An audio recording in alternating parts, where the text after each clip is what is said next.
How to Survive College, we went on a field trip. I signed up to stay for the summer semester. I didn't think I'd be able to on account of deadlines and all, but it turns out the university is lenient when it comes to things that involve students giving them more money. I'm going to use it as a way to get caught up since I started in the spring semester instead of the fall. By the time the summer is over, I'll be officially a sophomore and back on track. Just need to figure out what I'm going to major in. Mom sounded disappointed, but she didn't argue. I think she's trying to support me now, as best as she can. That would change in a hurry if she knew what was going on. The real reason I'm staying for the summer semester is because I'm going to use that time to do something about the giant eyeball. If you're new, start here, and if you're lost, this might help. The rain chasers won't be around to get into trouble. Maria is going home for the summer, so I won't have to worry about her being in harm's way. Cassie will also be gone. She seems apprehensive about leaving, but I'm assuming the end of the semester is bringing back bad memories for her. I haven't told her about the devil or my plans to do something about the eyeball monster. She doesn't need to spend all summer worrying if she's going to come back and find her roommate has vanished again. Yes, we signed up to room together again in the fall. It's worked out well so far, after all. I only know one person staying in town over the summer. Grayson's family lives here, so he's not going anywhere. It feels strange watching everyone pack and make plans for going home all around me. Like I'm just standing still and the world keeps on moving. I feel very alone. I'm not sure I'm going to like the summer semester. At least finals are done with. They were something. I did fine, except for that one sociology paper I put off until the last minute and then had to pull an all-nighter to write. Around 4 a.m. I thought it'd be good to go to bed and get a little bit of sleep and then finish it up in the morning, but poof, the devil showed up and was like, oh no, it doesn't work like that. Have you ever felt like time was passing so slowly that an hour felt like 3? Yeah. I think I know what that feels like in a literal sense now. And he was breathing down my neck the whole time, pointing out everything from spelling mistakes to where I needed more citations instead of just pulling stuff out of my ass. I paid for the extended all-nighter the next day, too. I went to bed at 5 p.m. and didn't wake up until the next morning with what I assume a hangover feels like. I got a solid B on that paper though, which I believe will net me an A in the class overall. He might be the world's bitchiest tutor, but he's certainly going to make sure I stay in school for all 4 years. Unless I get myself killed first, that is. It's a possibility. Because I've been experimenting with the pencil. I've gotten to where I can hold it without it sucking my mind in and making me panic. There's a trick to it. I don't look at it. I don't think about it. I think about what I'm going to do with my hand, the motions I'm going to make to write something, for instance.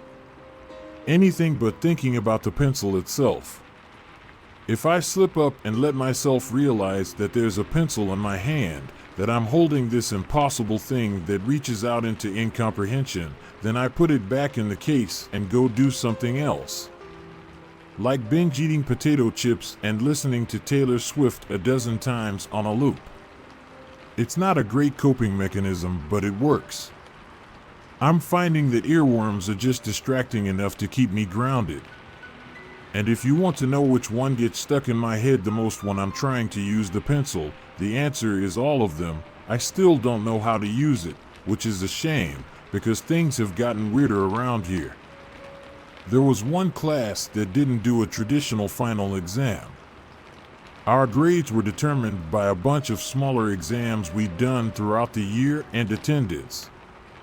This was also the professor who didn't cancel class because of the rain, for the record. Instead of a final, we had a field trip. On our final day of class, We piled into a small bus and were driven about 20 minutes off of campus.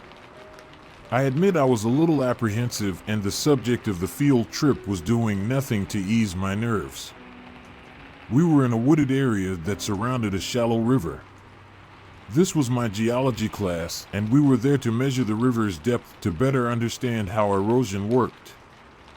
I was only half listening as the professor talked. My gaze was fixed on the river. It was moving slowly, but I still felt a cold unease in the pit of my stomach. I felt like if I took my eyes off it for an instant, it would churn up the bank toward where we all stood and sweep us away. I dragged my attention back to the professor with an effort. We weren't on campus anymore. The traveling river couldn't follow us here. To wear closed-toe shoes, he was saying, quite annoyed. Did none of the women wear the right shoes? I turned around to face the group, trying to ignore the shiver that ran down my spine as I put my back to the river. The professor was holding waders and surveying the female members of the class. He told us to not wear sandals. And guess what? All the other women in the class had worn sandals. Sure, they were cute and I was a little jelly of a couple of them, but they were rather impractical for tromping through the woods and certainly not suitable for wearing waders over. The professor had also elected to only bring 2 waders sized for men, and the third was sized for women. He believed in the stereotype that women aren't willing to get their hands dirty and decided to force the issue by limiting our options. I'm not sure what I'm more pissed off about, that he bought into the stereotype to begin with, or that my classmates proved him right. Well, almost. Ashley is wearing boots, a student near me helpfully volunteered. And that's how I wound up sloshing through the river for the other bank, because I also got voluntold to be the one to measure the far side. I no longer regret wrecking the curve on midterms.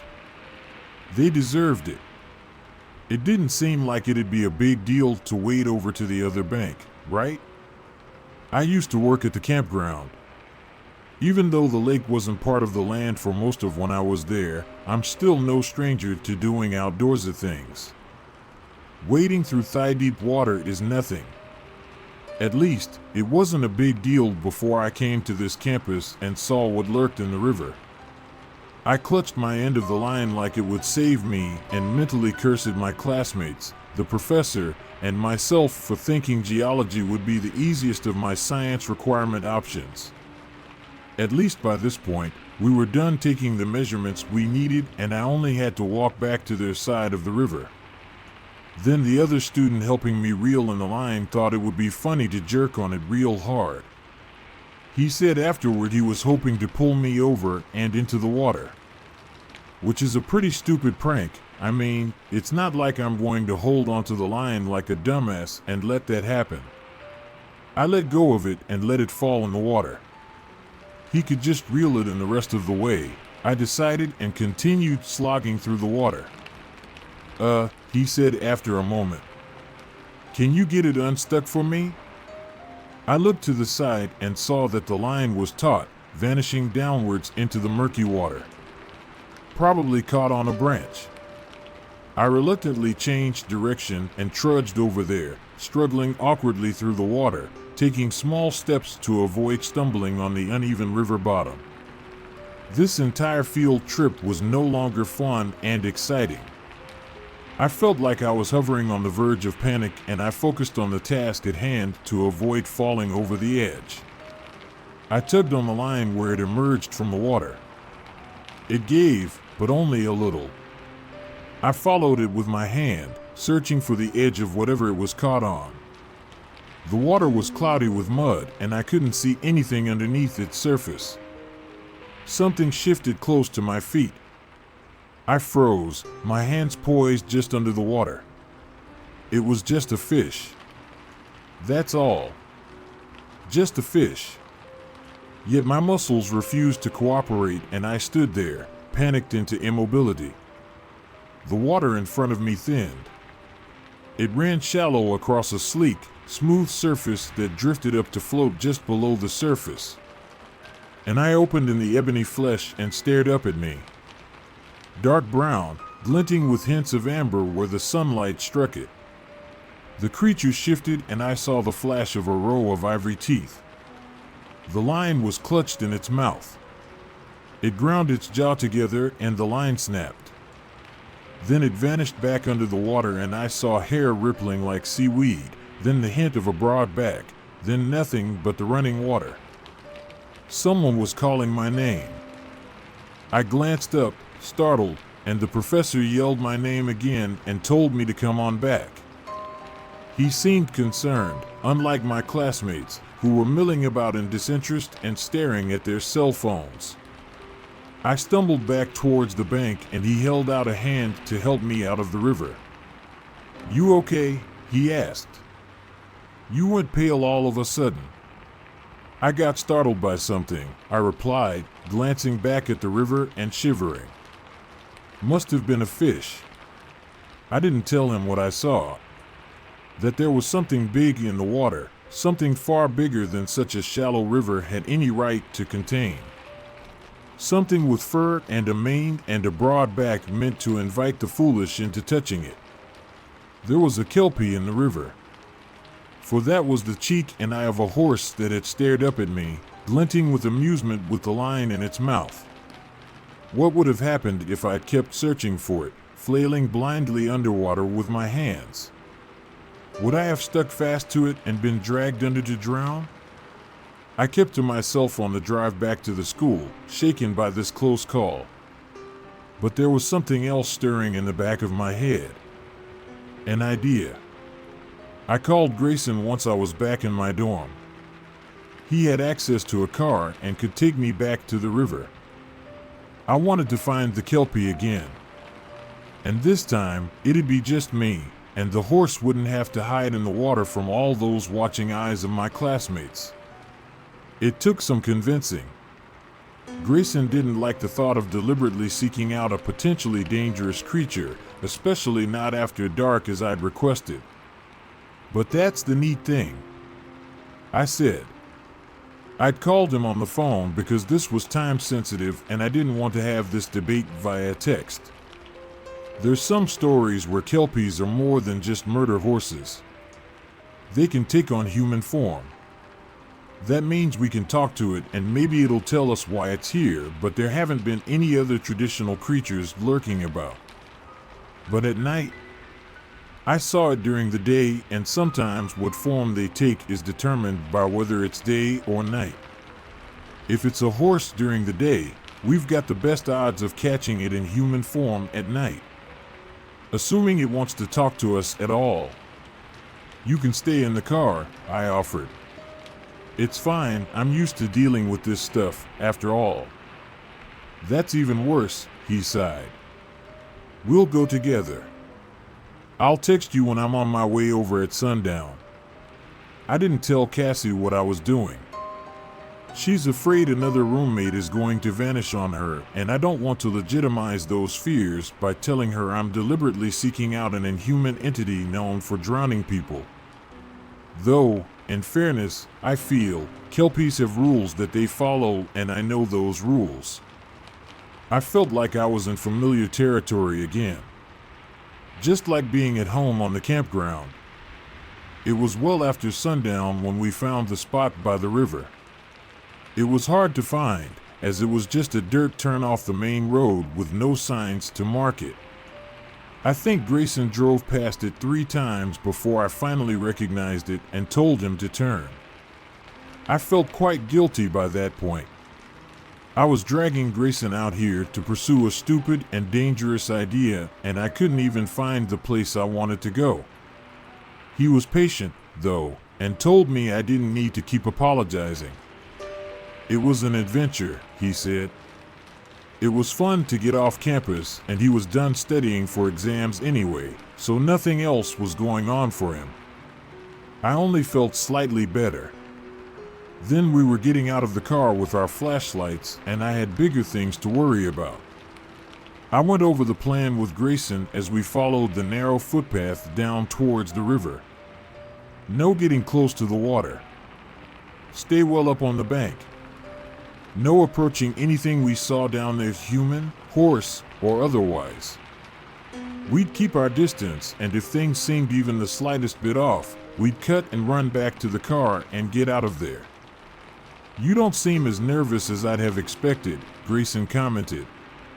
I was focused on the river up ahead. I could hear the sound of water gently lapping against rocks and debris. Kelpies aren't as scary as other things if you know what you're doing, I replied absently. They require you to make a mistake.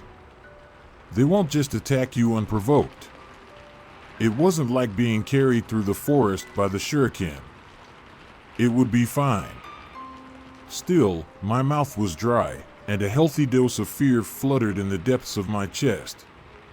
It might not be as dangerous as some other things I've encountered, but this still wasn't safe. We were within eyeshot of the river. I shone the flashlight up and down the length of it, searching for the shine of dark eyes. Nothing. Hey, I called out tentatively. So, I know there's a Kelpie out here. I saw you earlier today. I just have some questions. Silence. I stepped forward and gestured for Grayson to stay where he was. Did I need to enter the river? As long as I didn't put a hand on the Kelpie's body, it wouldn't have any power over me. I carefully picked my way down to the water's edge. I thought you said we weren't getting close to the river, Grayson said. Why did he sound so amused? Was he just waiting for me to break my stipulations? Shut up, I muttered. I've got this handled. Sure you do. He still sounded amused. He didn't expect the Kelpie to show up and was just coming along for the fun of it. I spun on him, something inside me stretched thin and vibrating with desperation. Anger? I'm not sure what I was feeling, only that I felt so much and I didn't know what to do with it. This is serious. I snapped at him. Some awful things are happening here, and I'm the only one that can do anything about it. Sorry, Ashley, he said hastily. I wasn't laughing at you, I swear. But you think it's Stilly Dash, I started crying. It wasn't him. He didn't make me cry. It was everything else. I think right after finishing finals is a terrible time to do anything important, he said carefully. I think we should go back to the dorm and try this again some other night. I wanted to argue, but I was standing there with the water of the river lapping at my heels, crying openly for reasons I couldn't exactly understand. He was right. I was a mess. I wasn't in any state to do this. So I began to walk up the bank, back to where he stood waiting, and that was when I dropped the flashlight. It wouldn't have been a big deal. It just landed on the ground, spun about, and the beam fell on the surface of the river. I bent over to pick it up. That was how I noticed the color of the river. Black under the night sky, except where the light touched it. Muddy brown, tinged with streaks of red.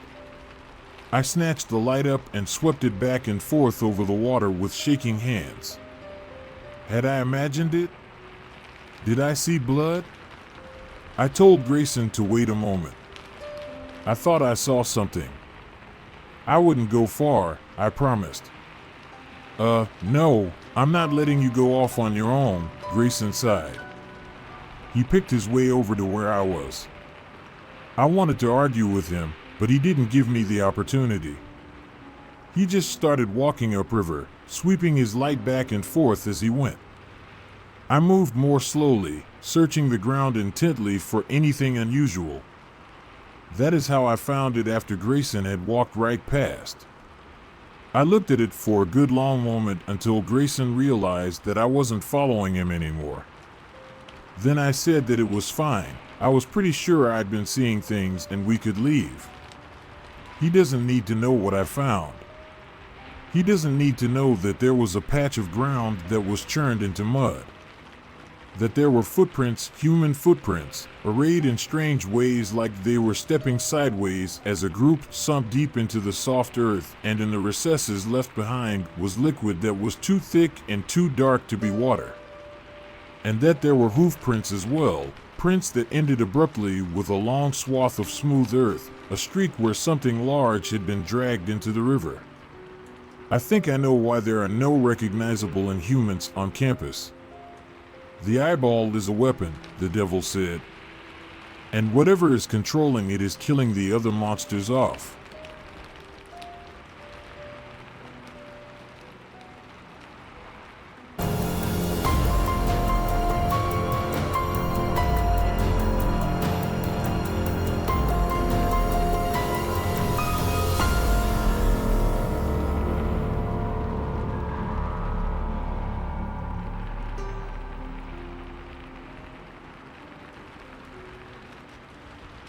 My little girl got lost on a field trip to a national park. The child the rangers returned to me was not my daughter. I recall, almost word for word, the telephone call that had informed me that Lainey had disappeared, her teacher, calm, unbearable, all saccharine platitudes and reassurance, my voice fraught and strangled with an instant and instinctual panic. At that time I had only just emerged, inwardly bruised and outwardly haggard, from a 2-year custody battle with my ex-husband, who had dogged me through the courts, not out of any particular interest in Lainey, whom he had always handled with a stranger's cold unfeeling, but to harangue me to the point I felt half mad, my penance for refusing to yield to the man's more violent torments. Our daughter was the only beautiful thing that I had gleaned from our decade together, and I cleaved to her, my prize, my love, with such ferocity that each time I dropped her off at school in the morning I would sit in the parking lot and shake with a passionate dread of anything happening to her in the hours she was not in my care. All parents know the power of imagined horrors, the kidnapper idling on every corner in the sinister white shell of a van, the teacher alone in a vacant classroom, the husband with quick and vicious fists loitering at the school gates to whisk the unwitting child away. All these things and more cavorted my mind in a grim and raucous glee as I answered the call from Lainey's teacher, knowing with the psychic sureness of any mother that something was wrong. "It's all right, Miss Cameron," said Miss Paxton, whom I'd always found to be an insipid and distinctly useless character. "I'm sure Lainey just wandered off and got a little confused trying to find her way back to the group. The park rangers are all out looking for her. I'm sure she'll be found in no time at all." It was all I could do not to scream a dozen accusatory questions down the line. "How could you lose her? Isn't it your job to take care of the class? Don't you know that there are savage animals, deep water, and steep drops out there in the wilderness? Haven't you thought about the way I have agonized like I have, suffered, and yearned to save the innocent from all the colors of horror in the world? She's only 10 years old, for God's sake," I snapped, through gritted teeth. "She must be terrified." Yet even as I said it, I knew the most dangerous thing was that Lainey wouldn't be frightened at all. She had always been a placid, adventurous child, undeterred from her exploratory whims by scratches and bruises, nor by being separated from me or any other guardian. I recall losing her in a shopping mall at the heights of the festive season, finding her, after 3 hours of tearful searching, by a water fountain, tossing nickels she'd found in one lint-filled pocket down into the verdigris depths. "Hi, Mom," Lainey had said, her blonde eyebrows raised with a cool, adult surprise at my distress. "I'm making a wish. Think it'll come true?" Through luck and my meticulous care, nothing truly terrible had ever happened to my daughter. No wonder, then, that she could not conceive of herself at the center of such an event. Disaster was, to Lainey, a distant fairy tale, the Rumpelstiltskin that only came for other children of another time. Yet these ills had indeed now taken her, and as I languished by the phone awaiting another call, I pictured 1,000 scenarios, each more sickening than the last. It didn't help matters that the national park in which Laney had disappeared was notorious for missing person reports and other unsavory incidents, many of which were quietly suppressed from local news.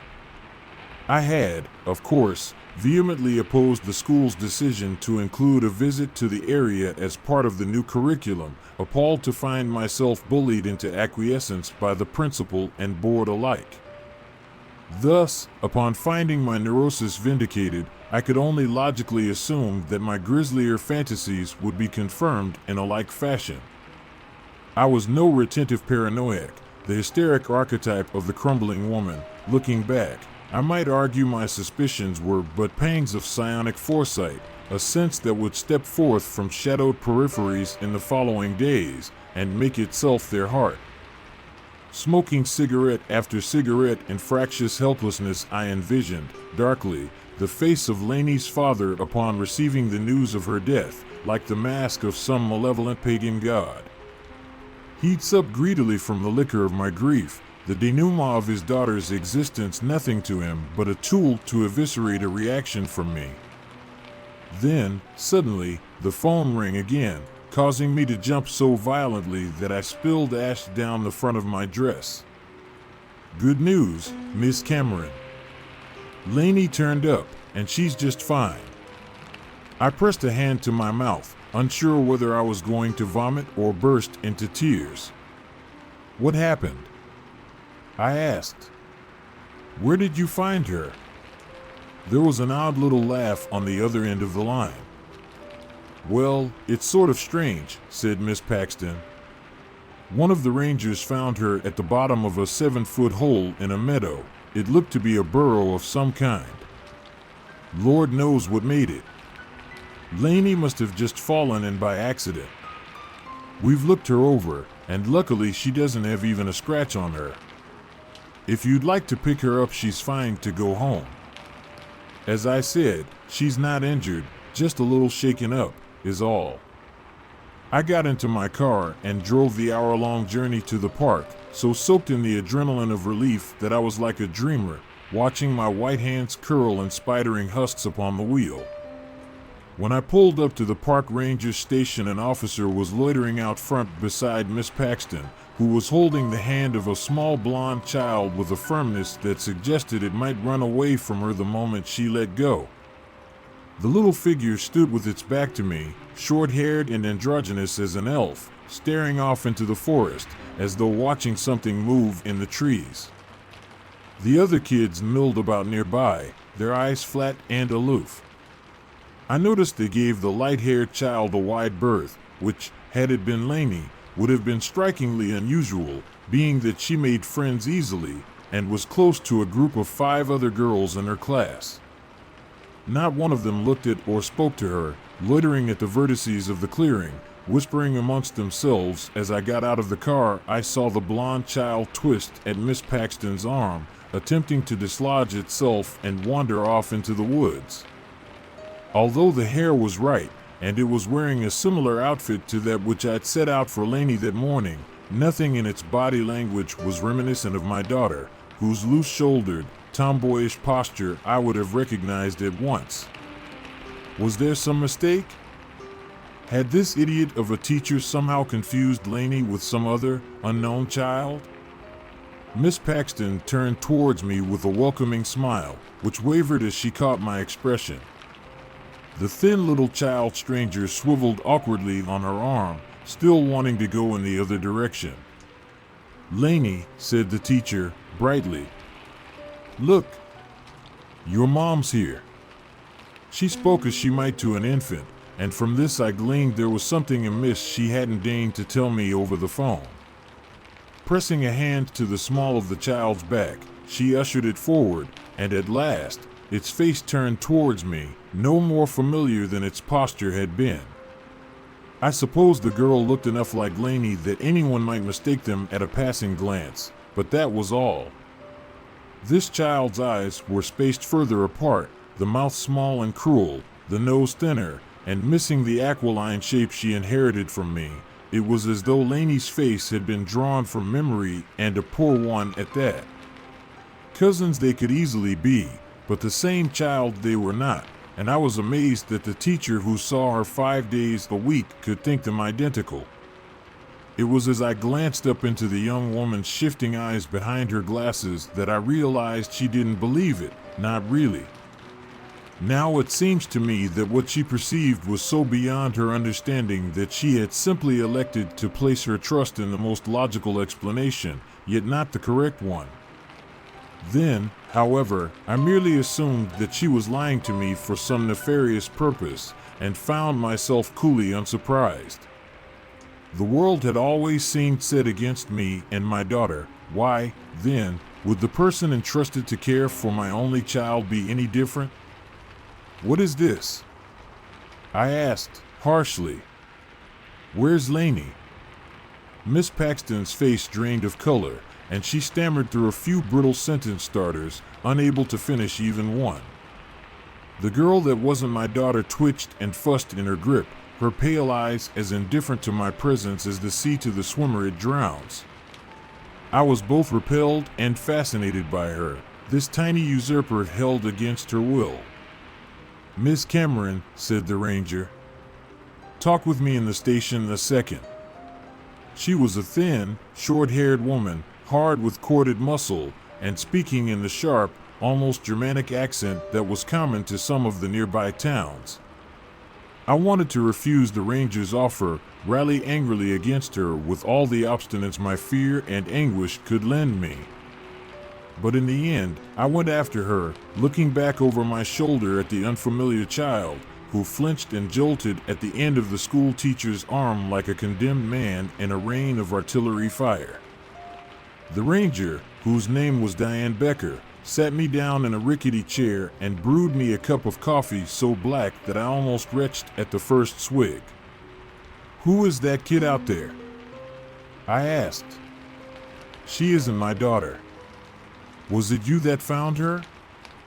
"My colleague," said Becker, flatly. "She's off shift. I'll get you her number if you want to talk to her. But anyway, I was there when Mel brought the kid back to the station. Had this with her." The teacher recognized it. The ranger picked up a purple, rainbow print backpack from a nearby desk and pushed it towards me, watching blandly as I touched the name tag and ferreted through the contents, the workbooks with their untidy handwriting, the uneaten packed lunch, the pencil case, whose utensils were all nibbled surreptitiously at their ends. "It's your daughter's?" asked Becker, with the intonation of a statement. "Yes," I said, reluctantly. "But it doesn't matter." "That girl out there? I've never seen her before in my life. Laney is still missing." Becker regarded me without expression. "So you're saying a kid turned up with your daughter's description, wearing her clothes, carrying her stuff, but it ain't your daughter?" I knew how it sounded, but hearing it echo back in that detached monotone made me want to scream out in frustration.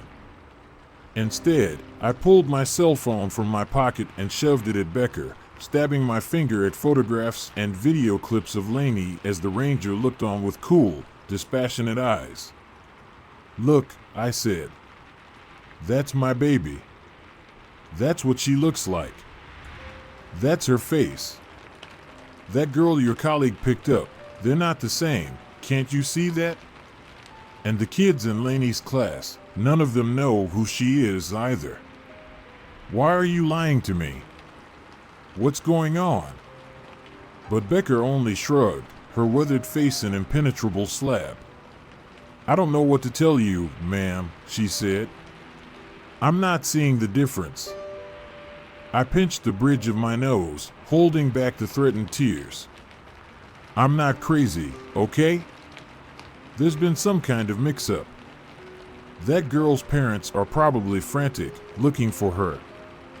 Becker shrugged. "Haven't heard anything about that. The only missing kid this week is yours." The helplessness I felt as I stared at the ranger was of such intensity that my vision swam like a desert heat at the edges, a white and crystalline blindness. Becker noticed something amiss in my face, for she shoved the cooling coffee cup towards me and placed a coarse palm on my shoulder. "If you think something's wrong, maybe you ought to take the kid to a doctor," she said, gently. "Get her looked over, you know?" Likely Becker thought me unstable, in shock, caught up in the sort of excitement that would die down in a day or two. There was nothing I could say to prove or defend myself, I saw that. I stood up from the table, seizing Laney's backpack in a wretched burst of anger. "She is not my daughter," I said, again. "When I get to the bottom of this, you'll hear about it, make no mistake." For all my bluster, I was hyperventilating as I shoved my way back out into the clearing again, every breath sawing up through my side like an animal bite. I don't remember how I went from this pitiful state to sitting with the strange child in the back of the car, driving mechanically along the road. I only recall staring at the little creature in the rearview mirror, looking desperately for something of Laney in its pale, furtive eyes, its twitching person, finding nothing. There was no recognition of the sharp little features, no understanding of where it was, or what it was doing. I saw it wrestle with the seatbelt like a dog against its collar, put one grubby hand against the passenger window, as though expecting it to slip right through into the air beyond. I couldn't fathom where so wild and capricious and unthinking a child might have sprung from, and despaired that through the stupidity of others, it had been thrust upon me. Through a great amount of wheedling and pressure, I was able to wrangle an emergency checkup appointment with Laney's pediatrician, a weary middle-aged woman who'd handled my daughter's case so many times over the past 5 years I did not doubt that she, at least, would recognize the grave mistake that had been made when I presented her with the little stranger. It was a trial cajoling the child out of the car into the doctor's office. It only glared with a beady, crow-like malice and attempted to dart past me, prevented only by my hand at its elbow. The arm was all sinew and bone beneath its jacket, soft as twigs under wet leaves. I gave a short cry of disgust and forced myself to cling on, lest the child flee across the parking lot and into the busy road. While not Laney, it was a little girl, and my maternal instinct to protect life remained.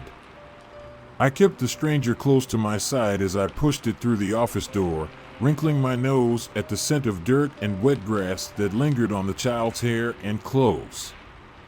I'm not sure what I anticipated upon presenting it to Dr. Maddox, arched eyebrows, perhaps, asking where Laney was, if I was caring for a young relative for the day. Yet there was no such surprise, only the usual greeting and tepid professionalism with which she carried out every appointment. As per my request, she enacted a full body examination, including of the teeth. I had some notion, from true crime media, that the identity of the stranger might be unearthed that way. The child was obstinate throughout, not with aggression so much as an aversion to touch, writhing about with a lithe, ferrety determination. I dithered, unsure whether to feel embarrassed or disconcerted. The doctor seemed unsurprised by the display, however, going about her work with the prosaic method. Only when the child was allowed to slip from the examination table and hunch, all elbows and knees, in one corner did Dr. Maddox take me aside for a hushed conversation. "Miss Cameron, why did you bring Laney in to see me today?" she asked, in tones of brittle neutrality.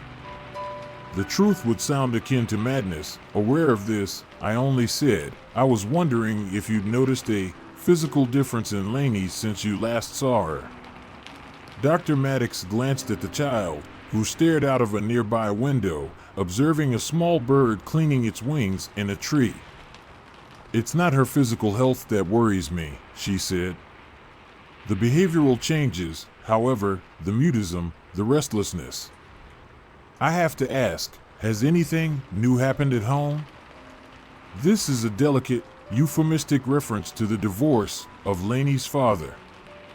"Not at home, no," I said, carefully.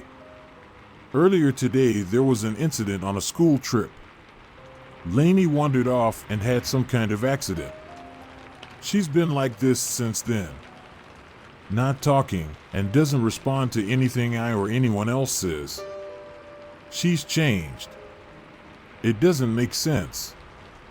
Dr. Maddox made a sound of gentle understanding, and in it, I lost all hope of support, of being heard. Sometimes it's the little things that trigger a reaction that's built up from earlier incidents, she said. A delayed reaction. It may seem sudden, but all things considered, it makes sense. I can recommend a psychologist to look into this better than I can. I imagined the child crouching, silent, and unpleasant as a hobgoblin, while I was pressured into lying to another clueless professional. No, I said.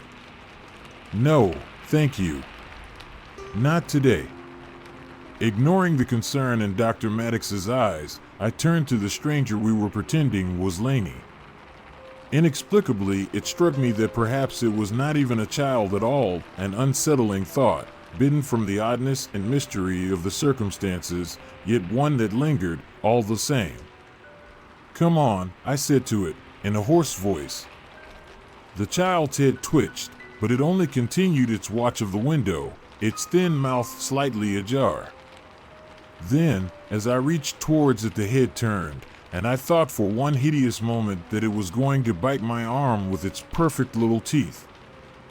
I froze, not knowing what to do, too frightened and too appalled by the thought to strike it, too stunned to move away. At last the child stood, and when I stepped towards the door it followed, allowing me, with a short twitch, to take its clammy hand, little though I wanted to. It was in the parking lot that I had my first truly unkind thought towards the stranger. Not of harming it, merely of leaving the child there, where it would be found, and driving away. But I knew it was impossible. I'd be arrested for child abandonment and endangerment, institutionalized, perhaps.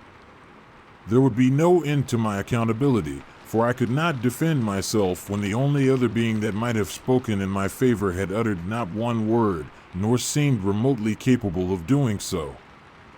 So it was that I took the little stranger home, feeling more resentful of her presence, of her replacing Lainey, with every passing minute. I ended up cooking something for dinner with the stiff, mindless process of an automaton, caring little whether or not the child would like what I set on its plate. It would neither sit at the table nor consider the cutlery, squatting behind one of the chairs to look at me through the slats, its face spliced into irregular oblongs by each wooden spoke. The effect of this was that I could imagine even less how the individual pieces could ever come together to resemble Lainey's features, each of an unnatural difference from hers. "Who are you?" I hissed, across the now gelid dinner. "Where's my daughter? Why are you here, and not her?" The child slid away from the chair and against the back door, scuffling like a hound plagued by worms. "All right," I said, sharply, standing up from my place with a screech of chair legs upon tiles. "Go outside. Play. Something."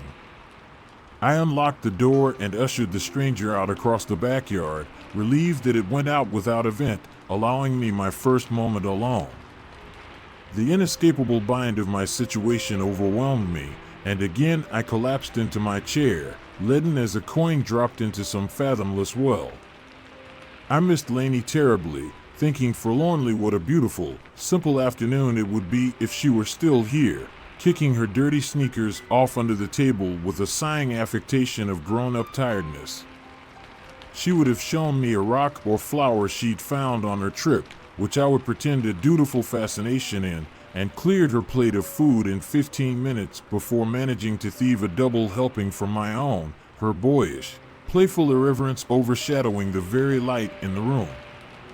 Remembering her hammered home ever plainly that the creature I had brought back from the park was not Lainey, and as I stood up to look at the girl from the kitchen window, I wondered, with a twisting repulsion, what sort of parents had managed to raise such offspring. A light rain had fallen, unperturbed, the child knelt at the edge of a flower bed, digging with both hands in the wet soil. "Hey," I said, sharply. "What are you doing?" As I stepped outside, one arm raised to shield my hair from the rain, I saw that several worms and other insects were churning about in the dirt, as though the child's very digging had drawn them up, like a seagull's dance. Disconcerted, I leaned down to pull the girl away, then stopped, a guttural cry jarring my chest. The child was shoveling handfuls of the infested soil into its mouth, stones, weeds, and clods of the earth alike vanishing into the greedy pit of its throat. Brown and bloody spittle hung from the thin lips in swinging strands, and I was amazed that the little white teeth did not break as they ground down on grit and decorative pebbles. "No!" I snarled, and with a feat of strength I didn't know I possessed, I hoisted the squirming beast under one armpit and carried it back into the house, up to the bathroom.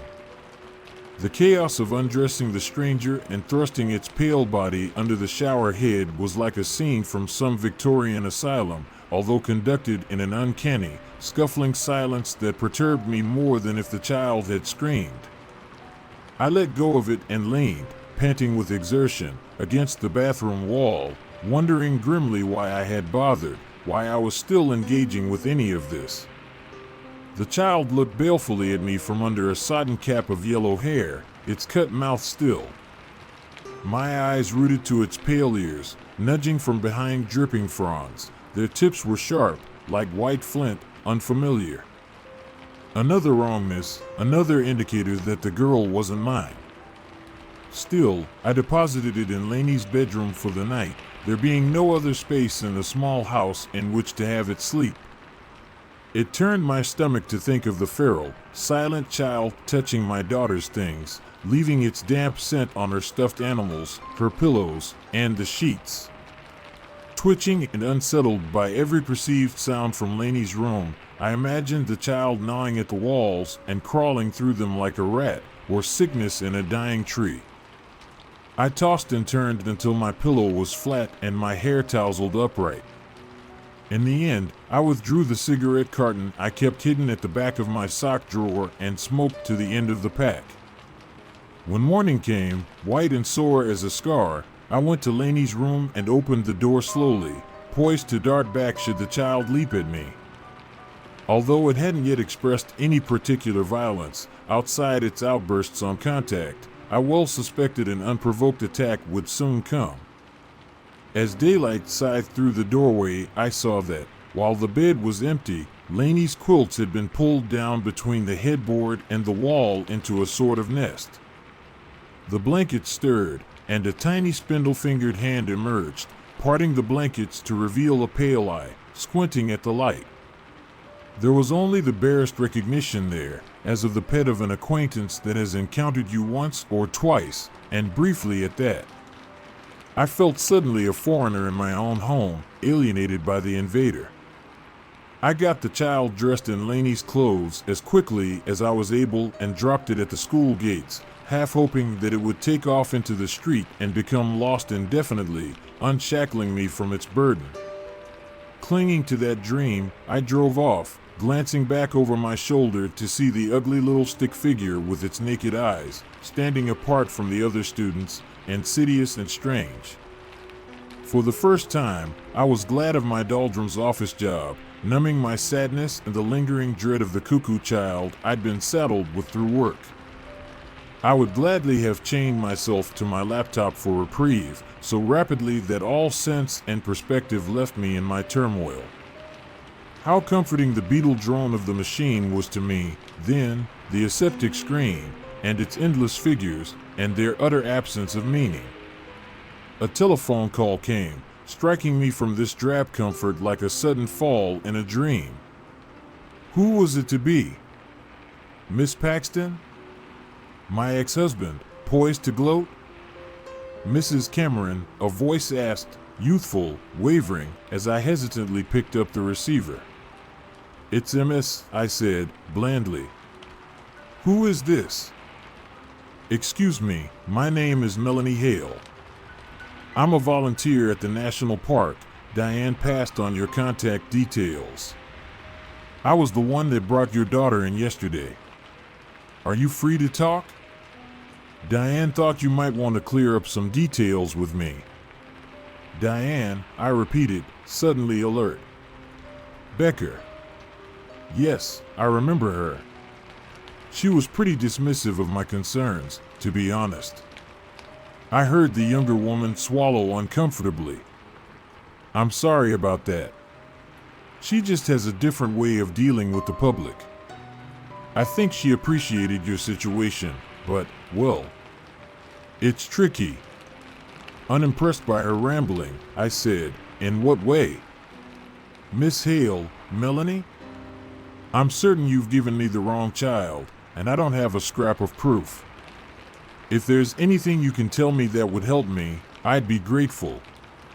There was another awkward pause before the volunteer answered. It's difficult to explain without an intimate knowledge of the park.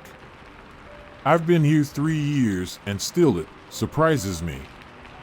I found your daughter in a meadow by our biggest lake. You probably heard she'd fallen down an animal burrow of some kind. How tired I was of the same story, which I little believed. Well, said Melanie, the thing is, we don't have any animals in the park capable of digging a burrow that large, and it certainly wasn't man-made. That rang some alarm bells with me, and probably with Diane, too, but she would never bring this up with an outsider, unfortunately. A coldness ran across my shoulder blades like a shadow. I didn't like the halting nervousness in Melanie's voice, the sense that what I'd so long feared, without words, was forming before me. Is this about the disappearances in the park? I asked. I heard it was drugs or trafficking. That's the theory the police have been coming to us with, said Melanie, frankly. And trust me, there's zero evidence of that. But I and plenty of other people have seen things here that might be explained in, less straightforward ways. I glanced around the office, relieved that none of the other workers were paying attention. Such as? I prompted. Melanie cleared her throat, a smoker's cough. This is going to sound strange, but here it is. There are supernatural happenings here, is the only way I can put it. Everyone has their idea of what's going on. Out in Valpurgis town, the residents are mostly old European settler families, and they brought a lot of their old myths over with them. Or contextualized what they saw with those stories, I guess. My nana used to tell me about fae folk that lived in caves and burrows, how they were just straight up mean and hateful to people that came across them. Sometimes they'd steal their possessions, and other times the people themselves. And they'd leave their own behind in their places, changelings, I think they're called. They're usually sick in all the stories. I used to think it was all horse shit, but working here, seeing the missing folk that turn up, strange? I don't know. There's something here, but I wouldn't call them fairies. Whatever it is feels older than that. The phone felt slippery in my hand, as though it were a bloodied bone I held in place of metal and plastic. Like I said, Melanie stated, I'm not supposed to talk about this. There's no proof at all, so I could get in a lot of trouble for bringing it up with you. Anyway, you probably think I'm nuts. No, I whispered, so quietly I doubt she heard my voice. I don't. Go on. Relieved, the young ranger continued with renewed confidence. I had such a bad feeling when that teacher called the ranger station yesterday. I always do when we have one of our weird cases come up. I was told your little girl had gone wandering by the lakeside, so I checked there first, then headed out across a nearby grassland area, which is also pretty well known for reports. When I saw that burrow, to be honest, I wanted to turn back. We all avoid them, usually. Leave them well alone. But on the off chance, a kid had fallen there, I shone my flashlight down the hole, feeling sure as hell something bad was going to happen to me for poking around. Right away, I saw a little girl looking right up at me, not saying a word, just staring. Her eyes didn't look right to me, and she didn't talk or yell or anything. Just stand there like a rat when you turn the light on in the kitchen. Not used to people at all. I would have backed off and gotten out of there, but that teacher came running up behind me. Figured from the way I was bent over I'd found something. I couldn't walk away then, obviously, nothing I could do but pull the kid out of the burrow and take her over to the ranger station. She was acting wild and didn't know anybody she saw. I pulled Diane to one side with my concerns, but she didn't want to know. "We've got to hand her over," she said to me. "What do you want me to do? Throw her back? Come on." Then my shift was over, and there was nothing I could do. I was up all night thinking about it. I don't know if I'm even doing the right thing calling you to tell you all this. "You are," I said. "You did." I hung up and sat with my face in my hands, like a scene from a melodrama, yet feeling nothing of that passion, nothing but the sureness of what I must do. At the end of the school day, I went to pick up the child. As I'd anticipated, Miss Paxton was standing with it at the gates, her mouth pressed into a line as thin and white as a chalk drawing. "Hi," she said, faintly. "Can we talk? Lainey's been having some difficulties at school today." "Of course she has," I cut in, sharply. "And we both know why that is, don't we?" The teacher looked taken aback, a guilty avoidance in her eyes. I looked at the child, which seemed even less fit in its skin than ever, flinching and glaring at every passerby. I gazed hard at the odd little face, the clawing hands with dirt under the nails. "Let's go," I said, and the child followed, if only in that it knew, in some base manner, that I was its caretaker here, above the earth. I drove out to the national park without even stopping at home first, having already been by to pick up a change of clothes and a spade, which I had packed in a canvas bag to be less conspicuous. The sun was a low, yellow-red stain against the sky, looking like blood in egg yolk as I tumbled the child out of the car and ushered it out onto the trail. The light imprinted itself on the edges of my vision as we walked, turning all I saw that same shade. I had a map of the park with me, which was easy enough to follow. Lainey's class hadn't ventured particularly far out, only a couple of hours along one well-used path. Whether or not the child knew then where I was taking it, I don't know. It stumbled at the end of my arm with the same fussing displeasure with which it seemed to regard all things. The lake came into view, and the mountain range beyond it. To the right lay a stretch of grass so flat it was like absinthe spilled across a desktop, intimidating in the vastness of its plains. This was where the ranger, Melanie, had found the child dressed in my daughter's clothes. This was where the burrow dwellers lived, the old mischiefs of Walpurgis legend. I should have laughed to find myself believing in such myths without question, but I had seen this creature devour dirt and stones and could feel, now, with a firm conviction, the watchful, humming presence of something underfoot, far, far down. Heading out there, I hadn't expected to come across a burrow. The chance of doing so in such grand terrain was inconceivable. Yet the park seemed full of such unlikely details, for after a further 20-minute excursion, I nearly found myself tumbling down into a pit much like that which Melanie had described. I stood at the mouth of it, feeling, as I peered down, the same crushing numbness that had gripped me since the telephone call in the office. Grief without hope of an end was that draining absence, and yet it was through that very hope that I was there. "Look," I said, to the child. "That's where you came from. I want you to go back down there and give me my daughter." I don't know why I thought it would understand me. Its white-blue eyes were lifeless, but for the captured flare of the sun, its mouth slack, speechless. The young ranger had said the burrower dwellers left their sick in place of the people they took. This creature was surely one of them, insensible to anything that was said to it. That, or like any animal, only heard my voice as a series of meaningless sounds. Either way, it could not respond to me, could not give me what I asked for.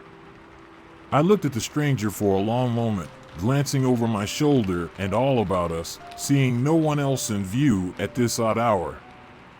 Then, with a quick motion I couldn't take back, I stepped up behind the child and shoved it down into the burrow with both hands, glad that its scrabbling attempts to clamber back up the crumbling sides only pulled grass and dirt down on top of it.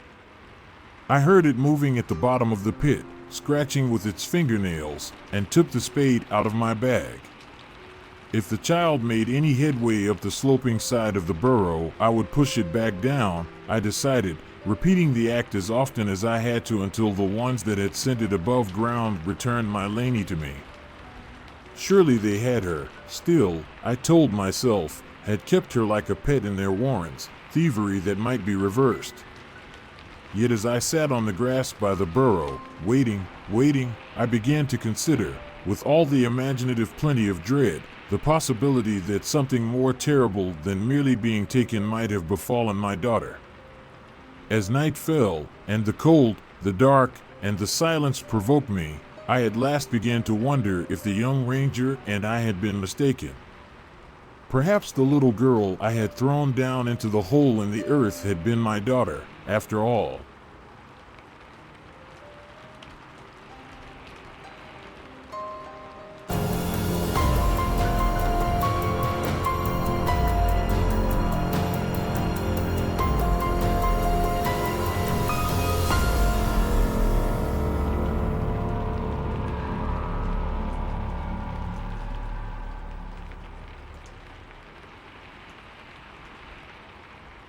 The Field Trip Stalker.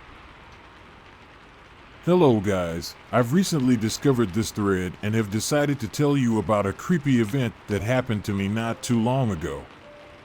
So, before I start, let me tell you a little bit about myself and give you some backstory. I am a 15-year-old straight male. I live in Germany, but I come from a small European country. This event had happened before my removal to Germany. In my country, we have field trips, usually at the end of 8th grade, that last for a week or so.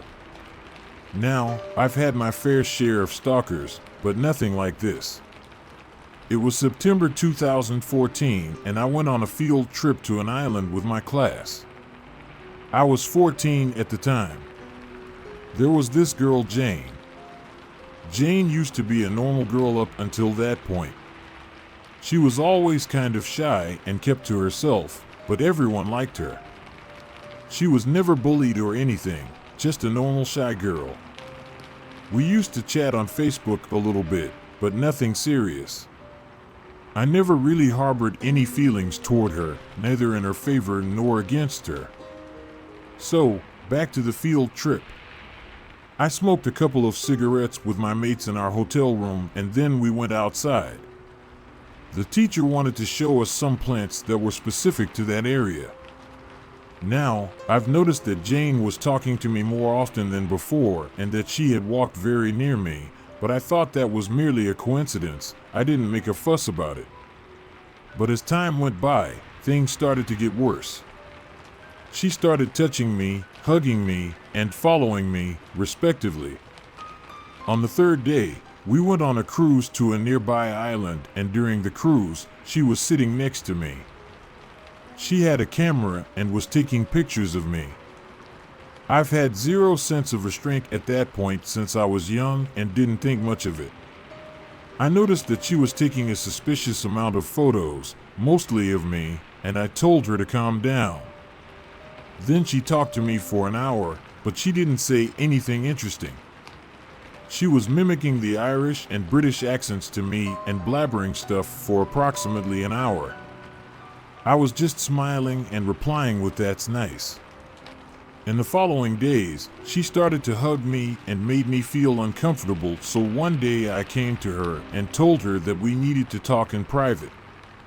We went to the woods and I asked her if she was in love with me. She denied it and kept saying that there had been a misunderstanding, but I knew there was something off about her. Then she told me her life story. She said that her mother is schizophrenic and that she's severely depressed about it. I felt sorry for her, but I still told her that the touching was inappropriate. During our conversation, my mates wondered where I was and organized a search party for me. They found us eventually, but she had decided to stay behind and let me go. I have no idea what she was doing after I left. On one occasion, I'm a little fuzzy on the details, sorry, she came into our hotel room asking for water, as if there wasn't any water in her room. However, when she got the requested water, she refused to leave the room. We got rid of her by telling her that we were going out to have some fun. The next day, the harassment got even worse. She would follow me around and hug me again. The peak of her abnormal behavior happened in the evening. I took a walk with a friend of mine and turned around briefly only to see her behind us. She was following us, I kid you not. I have never felt this kind of dread in my whole life. We made our way down the shore and hid behind a big rock next to a police station. We should go inside and tell the police we have a stalker, my friend joked. Anyway, she couldn't find us and gave up finally. My best friend heard the story and went to her room to tell her to fuck off. I was infuriated with him because it was rude of him, regardless of her actions. I'm usually not meek, but I thought that was horrible. Now I see that no matter how cruel that was, it was the right thing to do. I went to her room and apologized for my friend's actions. She was in her bed sobbing uncontrollably, and I calmed her down and went outside. A female friend of mine, Sarah, had invited me to come to her room so we could discuss something. I made my way to her room and saw two other girls there. We sat on the chairs on her balcony, and she told me that Jane was a very depressed person who had done some self-harming in the past. I was shocked when I heard that. So, amidst our conversation, I winced. I raised my look and saw Jane, maybe 50 meters, 165 feet, away, just sitting on a rock, listening to music and staring at me. She had a solemn look in her eyes. I suddenly felt dismayed and told my friends that we had a spectator. They winced too, and we've decided to pry on her a little bit before backing out to the bedroom. Just stay away from her was the last thing Sarah told me before I left. To my luck, it was the end of our field trip and I finally got some rest. Weird encounters with her became fewer and fewer because she was often absent from school. Later I found out that she had overdosed on sleeping pills a couple of times, but survived all of them. There was even a rumor that she had ended up in a psychiatric institution, but I have no proof of that, so I can't tell you that correctly. Anyway, the point of this story is that sometimes you have to be rude so you can prevent something like this from happening to you. It may seem cruel or might even hurt the other person, but in the end, it's your life and you have to stand up for yourself and make sure that you're happy.